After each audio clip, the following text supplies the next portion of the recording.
You know that little pack of pills most girls get handed as teenagers? Maybe at 15, 16, 18. It was likely because your skin was breaking out, or your periods were all over the place, or maybe the cramps were so bad that you missed school.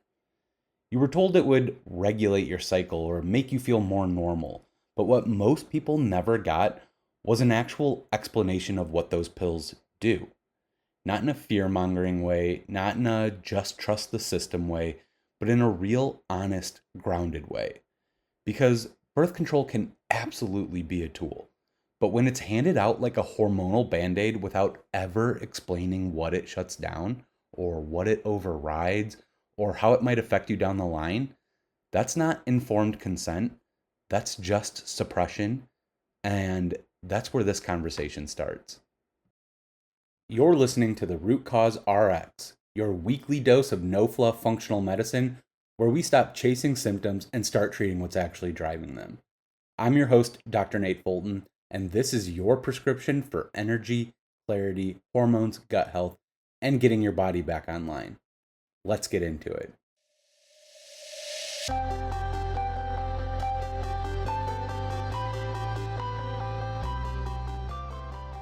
Hey, everybody.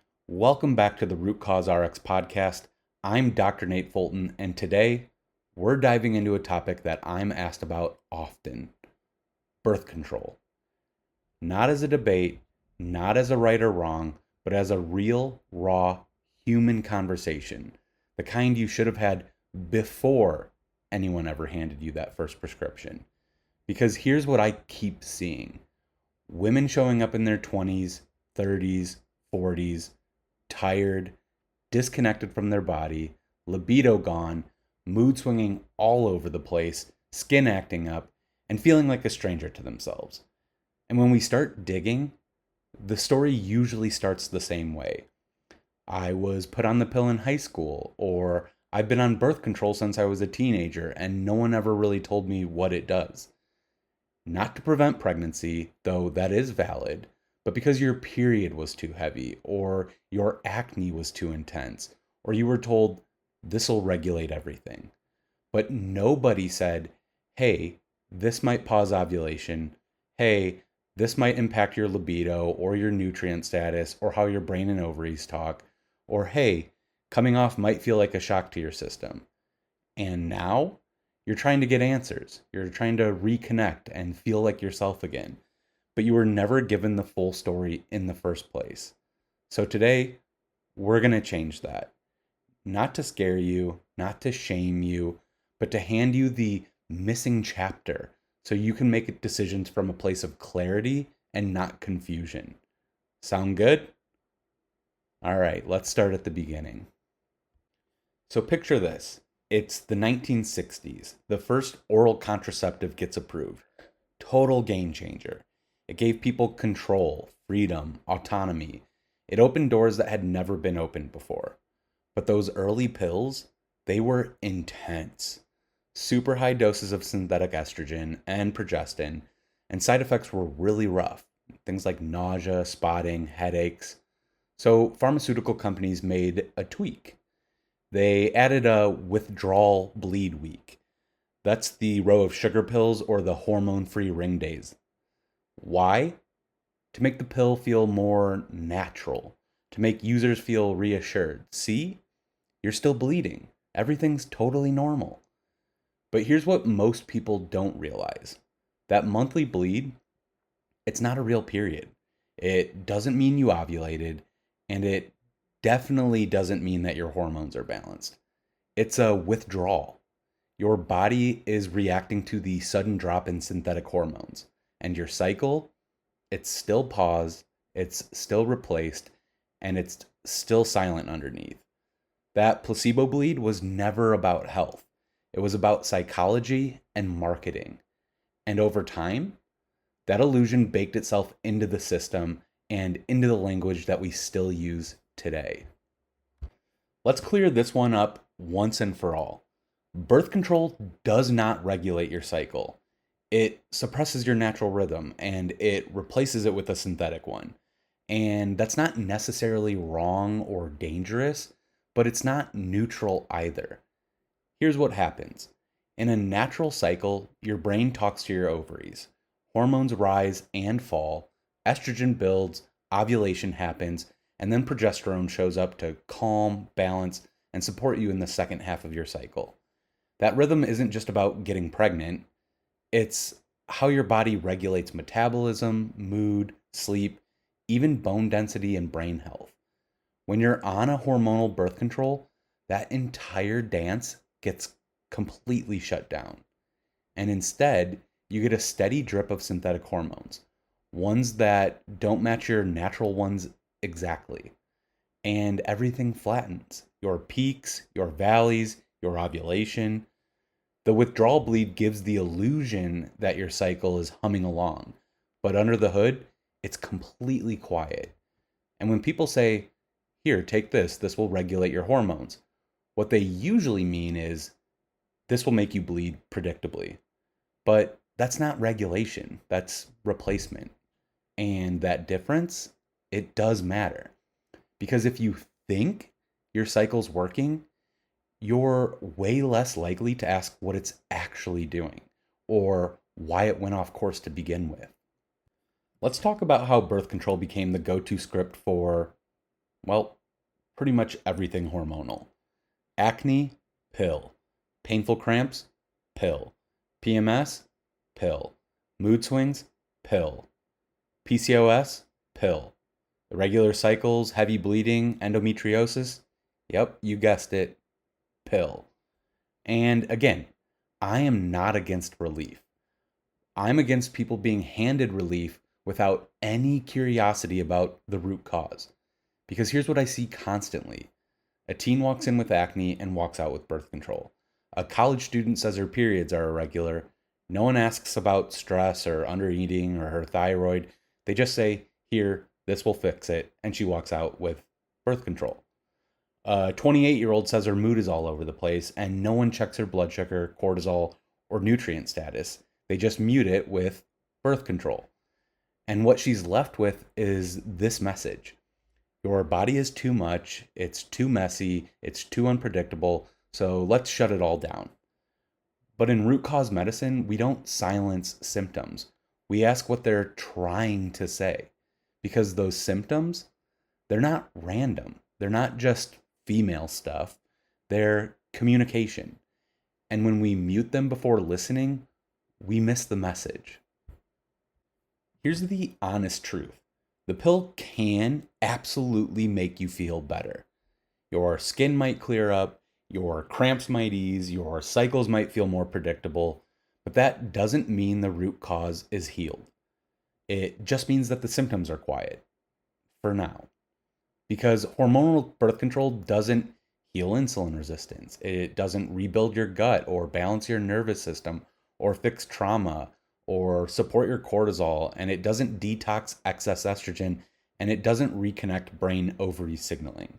It just turns down the volume. And when you stop, the symptoms usually come back, sometimes louder and sometimes with a vengeance, because the root cause never left. It just went underground. Here's what I actually look at when someone comes in feeling hormonally off. Cortisol rhythms. Are your stress hormones spiking too high or are they crashing too low? Because this affects everything. Your ability to ovulate, how stable your blood sugar is, your sleep quality, and even your mood. We have to look at the stress axis if we want to restore rhythm. I'll also look at blood sugar and insulin.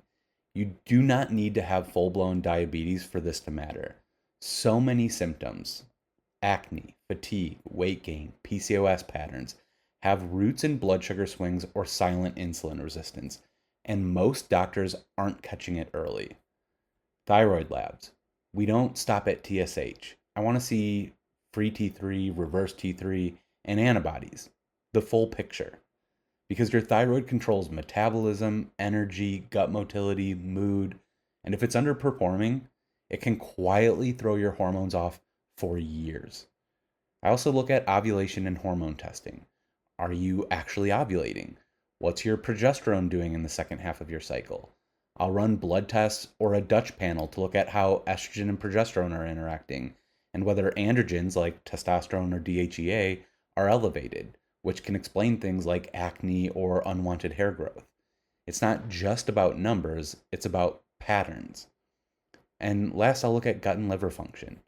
Your hormones are made, metabolized, and cleared through your gut and liver.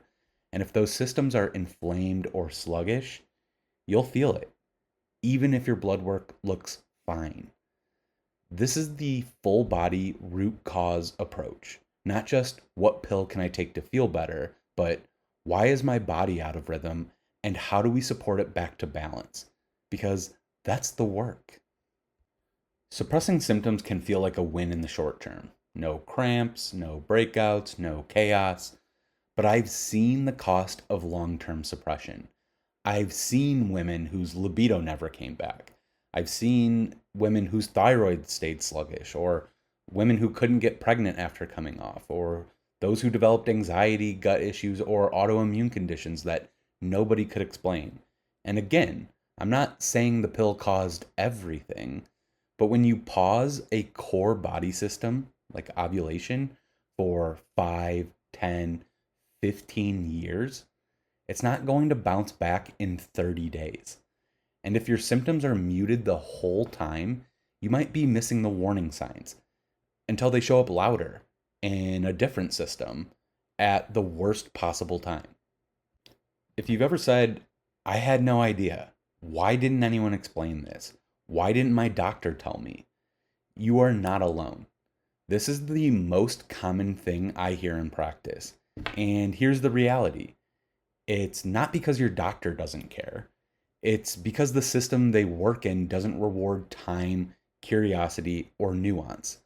Most visits are 7 to 15 minutes long. Symptom, script, next patient. And so we often leave the office thinking, I must be the problem. I guess this is just how it is, or this is the best that I can get. But it's not. You just didn't get the full picture. Okay, let's talk about what it's actually like to stop hormonal birth control. Because you're told that it's no big deal, right? Just stop whenever. Your period will come back. If anything's off, we'll deal with it then. But what I see, it's not always that simple. Post pill, a lot of women experience missing periods, hormonal acne, zero libido, mood instability, cravings and weight changes, and feeling totally ungrounded in their own body. Your body isn't broken. It's just trying to remember how to function again. Ovulation has to restart. Your brain has to resync with your ovaries. Your gut and liver have to kick back into gear. And your nutrient stores, they need rebuilding. And all of that, it takes time. Let's talk about what it actually looks like to get your hormones back in rhythm without jumping straight to synthetic band-aids. Here's the step-by-step that I walk most people through. Step 1, rebuild the raw materials. Before we get fancy, we have to give your body what it needs to function. So many women are depleted and they don't even know it, especially after stress, burnout, postpartum, or years on birth control. We're talking magnesium glycinate at night to calm the system, a high quality B complex with active forms like B6, methylfolate, and methyl B12, zinc, omega 3s, and vitamin A. Those are all crucial for hormone production. And we can't forget food. Eggs, grass-fed meat, liver, or desiccated liver capsules, and full-fat dairy. These are all nutritional powerhouses. Not restrictive, not trendy, just solid building blocks. Step 2, support your liver and detox pathways. Your hormones don't just need to be made, they also need to be metabolized and cleared. And that's where your liver and gut come in. I'm not talking about a juice cleanse, I'm talking real food and daily rituals. Things like warm lemon water or dandelion tea in the morning, cruciferous veggies like broccoli, cauliflower, and Brussels sprouts, bitters like arugula, radish, or beets to gently nudge bile flow. And sometimes I'll add gentle support like DIM or calcium D-glucarate, but only if it's truly needed. And that is where testing comes in handy. Step 3, balance blood sugar and calm your nervous system. This is one of the most overlooked steps. If your blood sugar is on a roller coaster all day, your hormones won't stabilize. And if your nervous system is in fight or flight mode 24/7, ovulation's going to take a back seat. So here's what we do. Start your day with protein, not coffee on an empty stomach, protein. Add a mid-afternoon protein snack to avoid that 3 p.m. crash. Get in short walks after meals to help glucose regulation and support your vagus nerve. That could be legs up the wall, it could be breath work, somatic tools, whatever helps you feel safe in your body again. This step isn't just physical, it's emotional and neurological too. Step 4, track gently. This isn't about obsessing over perfect cycles or getting pregnant tomorrow. It's about building awareness. I recommend apps like Kindara or Read Your Body, but even just jotting down what your cervical mucus is doing, what your energy, mood, or libido are like, how long your cycle actually is, and whether you're ovulating, because that's all powerful data. And if your period's still MIA after 3 to 6 months of foundational work, that's when we layer in the deeper testing, things like a Dutch panel or full thyroid nutrient and hormone workup. So that's the roadmap. It's not flashy, it's not overnight, but it works because it actually supports how your body is designed to function. If you're coming off birth control to get pregnant, all of this becomes even more important because it's not just about getting your period back. It's about stable ovulation, good cervical mucus, calm cortisol, strong progesterone.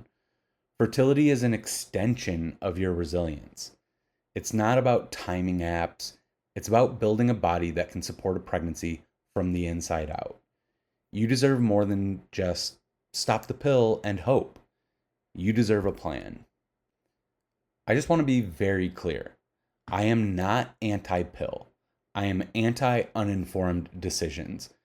Informed consent means you know how it works, you know what it shuts down, you know what labs won't be accurate while on it, you know how to support your body during and after, and you know what to watch for when you stop.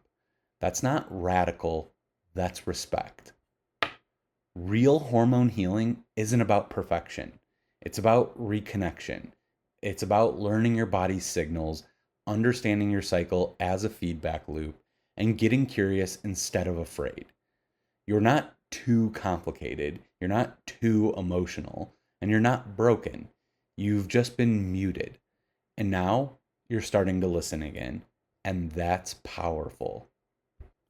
So whether you're still on the pill or thinking about coming off or wondering if your symptoms are connected, here's what I want you to hear. You're not crazy, your symptoms are not random, your body is not the problem, and you didn't miss the memo. The system just never gave it to you. If you want to go deeper into this, I'll send you my hormone testing roadmap, the same one that I use with my patients. DM me the word cycle on Instagram or click the link in the show notes. It'll be there as well.